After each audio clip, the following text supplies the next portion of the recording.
Elhamdülillahi vahda ve salatu ve selamu ala men la nebiyye ba'da amma ba'd. Kana Resulullah sallallahu aleyhi ve sellem ecvedun nas ve kana ecvedu ma yakunu fi Ramazan. Peygamber sallallahu aleyhi ve sellem adamdardın en berişeni olgan, adamdardın en jomartı bolgan. Özgöçө Ramazan ayında ötө көп jomarттык, ötö көп берешендик кылат эле. Урматтуу тууганым, сиз дагы Рамазанда берешен болууга шашылыңыз. Урматтуу тууганым, жакшылык кылууга, бул улуу айда жакшылык кылууга сиз дагы аракет кылыңыз. Бул айдагы жакшылыктын, садаканын, жакшы иштердин сооптору өтө көп болуп берилет. Пайгамбар саллаллаху алейхи ва саллям айтат: садаканын эң жакшысы Рамазан айында берилген садака деген. Урматтуу мусулман бир тууганым, садака берүүгө шашылыңыз. Сиз дагы Пайгамбар саллаллаху алейхи ва саллямдын жолун жолдоп, садака берүүгө, адамдарга жакшылык кылууга шашылыңыз. Садаканын түрлөрү өтө көп.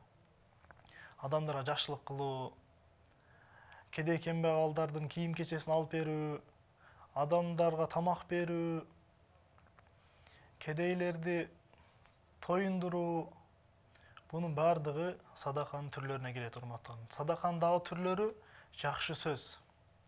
Жакшы сөз сүйлөсөңүз, бул дагы садака.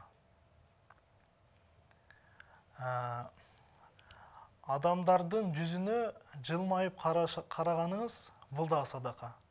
Аялыңыздын оозуна бир тиштем нан салып коюу дагы, бул дагы садака, урматтуу тууганым. Садаканын түрлөрү көп. Кандай жакшылык кылбаңыз адамдарга, кандай адамдарга жакшы сөз сүйлөөңүз, жакшылыктын бардык түрү бул садака болуп саналат, урматтуу тууганым. Урматтуу туугандар, Рамазан айында жана башка айларда адамдарга садака берүүгө, адамдарга жакшылык кылууга дайым шашылыңыз, дайым аракет кылыңыз, урматтуу тууганым. Садаканы өзүңүзгө адат кылып алыңыз. Мисал үчүн, бир күндө 1 сом садака берип өзүңүздү үйрөтүңүз. Бир күндө 1 сом, бүгүн 1 сом, эртең 1 сом садака бере бересиз. Көчөдө жаш балдарга бересизби, же тилемчилерге бересизби, муктаждарга. Ойлошуңуз мүмкүн, 1 сом дагы садака болушу мүмкүнбү депчи. 1 сом дагы садака, урматтуу тууганым. Садака бербей койгондон көрөк, 1 сом садака берип турсаңыз күнүгө, ушул сизге чоң-чоң соопторду алып келет, урматтуу тууганым. Пайгамбар саллаллаху алейхи ва саллям айткан, өзүңөрдү бир курма садака берип болсо дагы өзүңөрдү тозоктон куткаргыла деген. Урматтуу тууганым, садака берүүгө өзүңүздү үйрөтүңүз. Ошону ишин адат кылып алыңыз, урматтуу тууганым. Садакадан, Пайгамбар саллаллаху алейхи ва саллям айткан, садакадан адамдын байлыгы, мал мүлкү кемейт деген. Өсөт. Сиз Аллах үчүн садака бериңиз, Аллах сиздин малыңызды өстүрөт, сиздин малыңызга береке берет.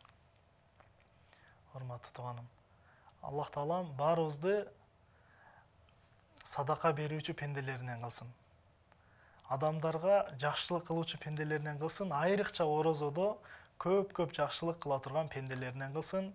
Ассаламу алейкум ва рахматуллахи ва баракатух.